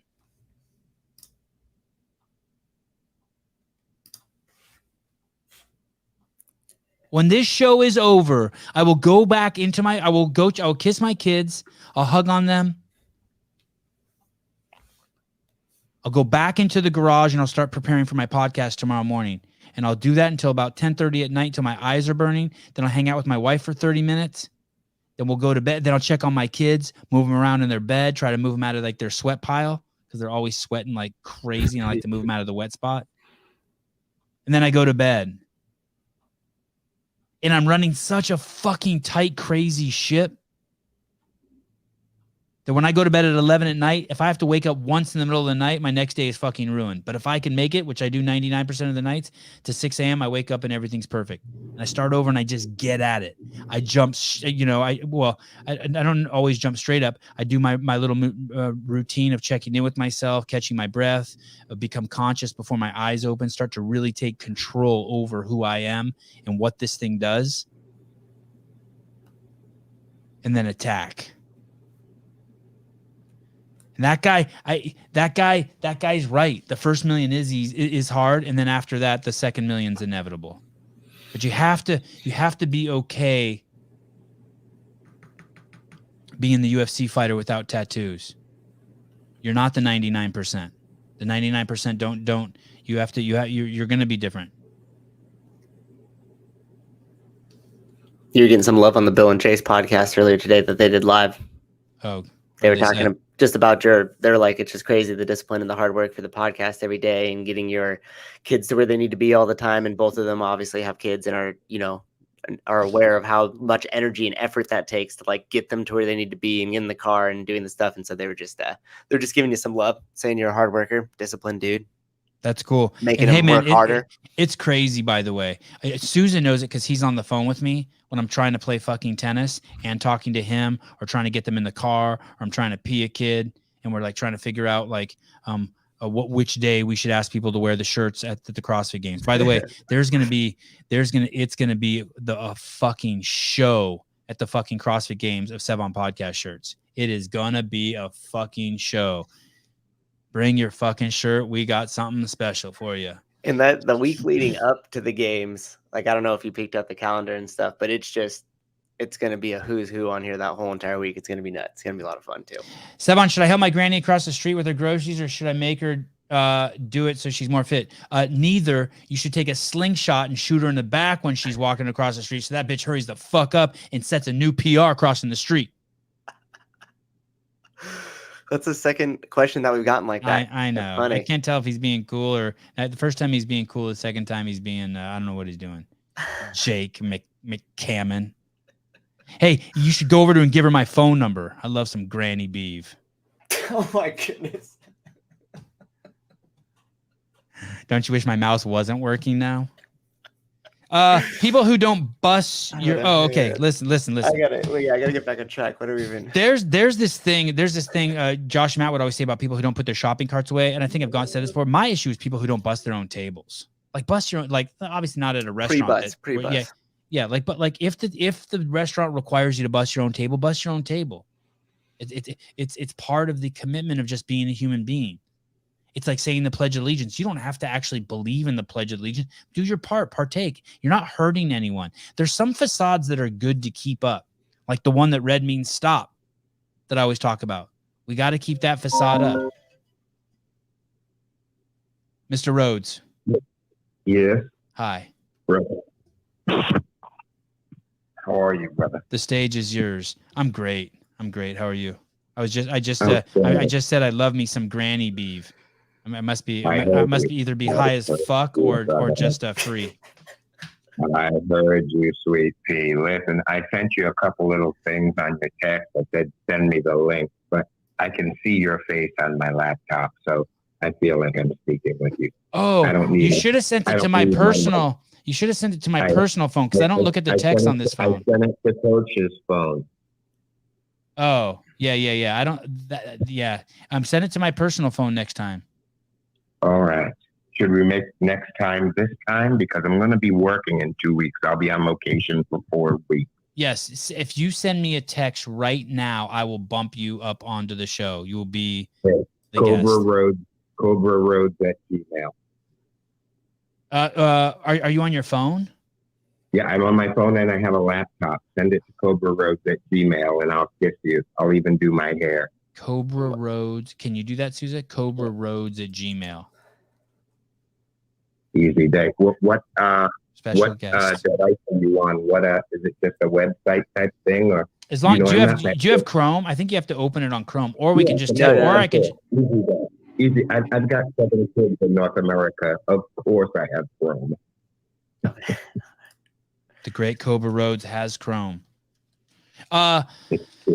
When Cobra comes on here, I would also like to look spelled CHRHODES. Cobra, like the snake. I actually sent it to this phone number. What is it? I sent text to the phone number that you have for the live caller. I know. I never even look at this. Oh, look at these pictures you sent. I never look at the text on this phone because so many fucking people send shit to it. That's Gmail. I understand. I get it. I get it, brother. Cobra Roads at Gmail. Yep. All right, away we go. All right, I'll join you shortly. Okay, bye. Thank you. Number 83. This one's good. This one is really good. Now listen. This one will arm you and protect you from the idiots. What's happening? What's happening? I think Cobra's just going to check in. We're going to say hi to him. Oh, okay. Okay, here we go. 13% of Forbes billionaires, 735 American citizens are immigrants. Did you guys hear that? 13% of the billionaires in this country are fucking immigrants. I don't even, you know what's funny? I wonder what percentage of Americans are immigrants, are first generation born here. Or came here. I bet you it's not even 13%. I bet you it's not even 13%. I bet you it's not even 13%. How many I think the United States doesn't even let in 1 million people a year. I think I looked this up on the Jorge Ventura podcast. I think it was like 700,000 people come legally into the United States every year. And yet 13% of the billionaires are fucking immigrants, and God bless them, whatever that means. And so anytime anyone we got an Armenian chick or some Middle Eastern chick, we got some fucking dude from Uganda, and we got some Asian dude.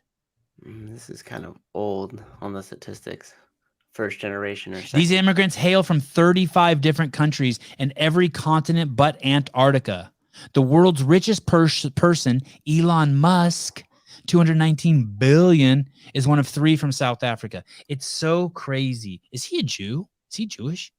I don't think so. Oh, he must be. And imagine all the sissies we have in this country who are complaining. Meanwhile, the immigrants come here. My dad was one of those.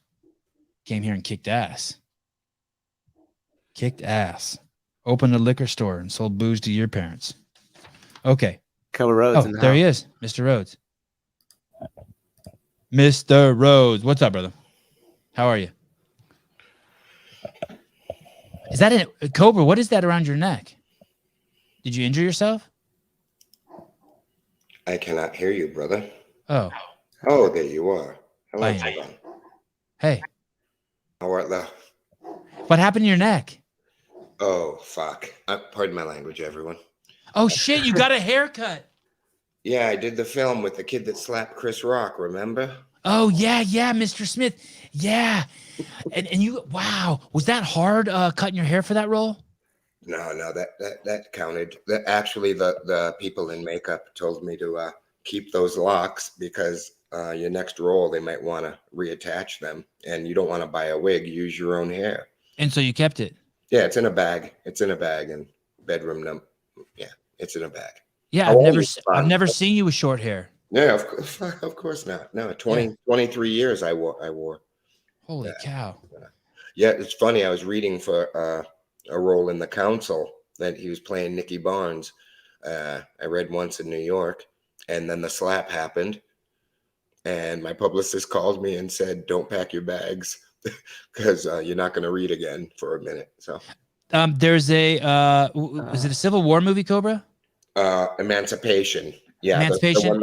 The one that I shot. Yeah, was Cobra did a movie with Will Smith, and then he got called for a second movie, and then the slap happened, and then Will Smith has been put on. Is he just on temporary timeout, or? Oh, sure. It's Hollywood, brother. You know, it's Hollywood.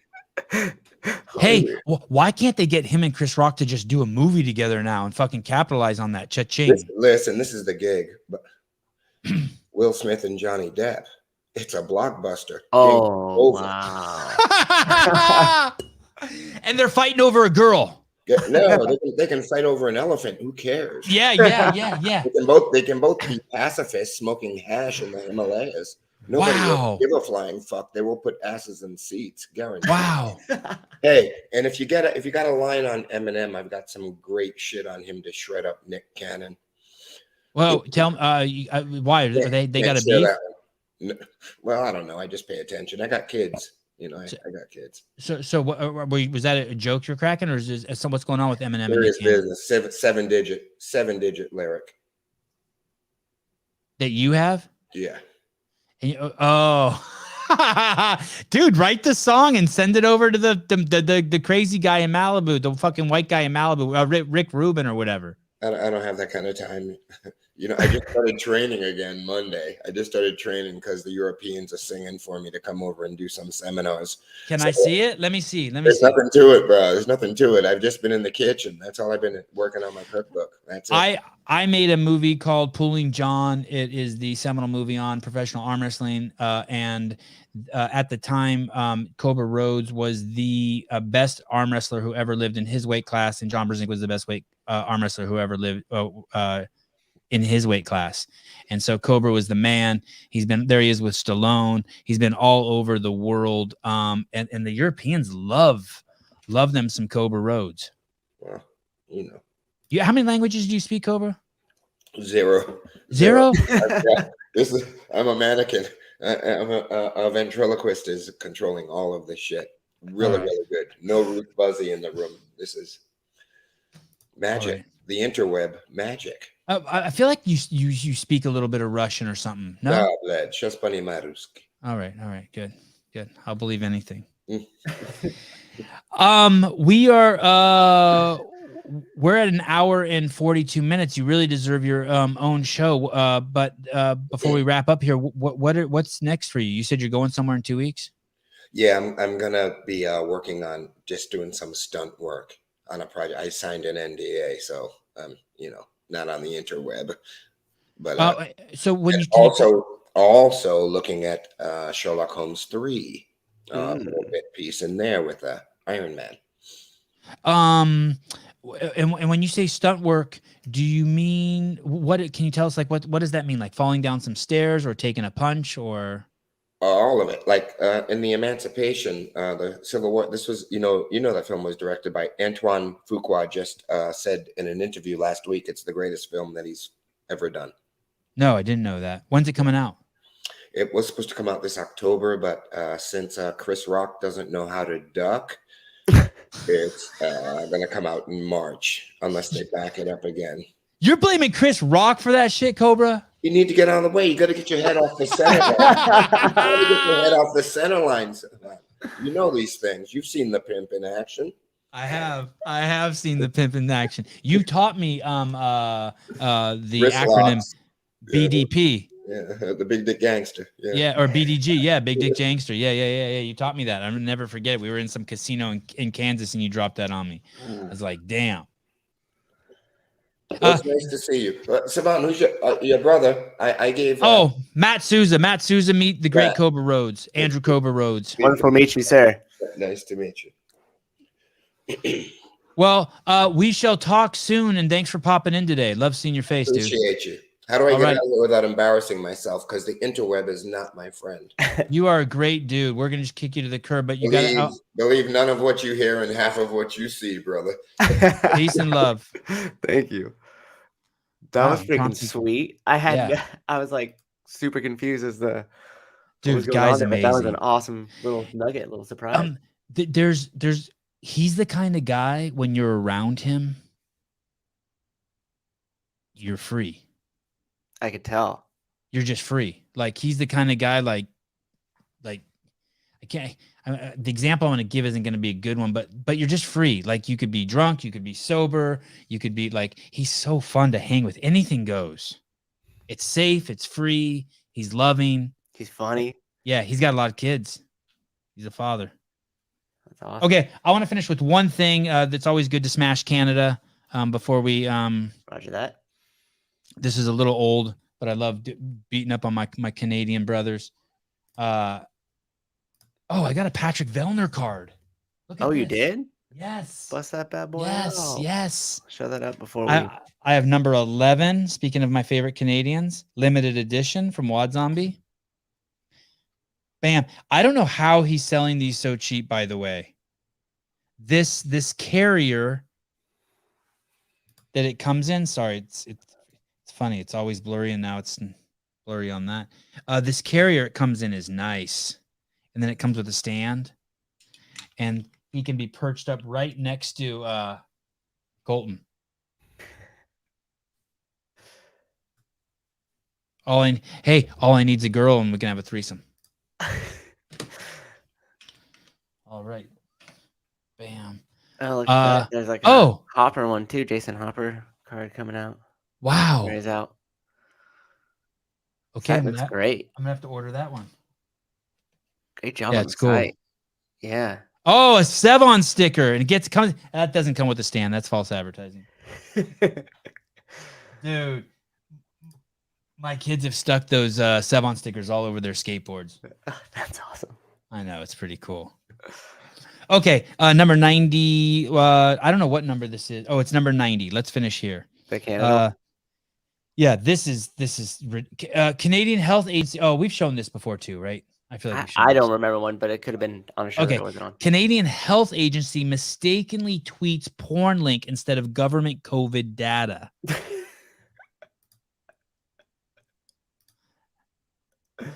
Due to a situation beyond our control, yeah, I remember reading this. A link with inappropriate content was posted on our Twitter. A situation out of your control. Oh, wait, I do remember this now because I told the story that happened to me. Hey, yes. This reminds me when they said a situation out of their control. I don't want to say what it is, but you shouldn't blame other people. I did in my story. What's the link below it? Is that the same thing? The porn tweet? Oh, it's just the article for it. Okay, guys. And the final thing I want to share with you today is number 94. And I just learned this. If you do something on your iPhone, you type something up and you accidentally erase it, you're like, oh shit, I lost it. All you have to do is shake your iPhone and it will pop up. Do you want to undo? What? Yeah. Let me see. So I go to my Gmail account. I'll compose it, something. I'll type in blah, blah, blah, blah, blah. And then I'll hit backspace and then I shake it, undo typing. Bam. No. See that? And then you can undo. All you have to do is shake your phone to get undo typing. Look at the value we bring. Free iPhone tip. All right, guys. I will see you tomorrow morning, 7 a.m. Pacific Standard Time with Dalton Rasta, undefeated Bellator fighter at 185. He's got a fight coming up, I think, on August 6th or 12th. I'm pretty stoked about it. And we will see you soon. Oh, I tried to get Caleb on tonight. He is deployed. I do not know what country he's in. I'm bummed we didn't get him. I need to get Caleb back on as a regular. Miss the hell out of the guy. Come soon.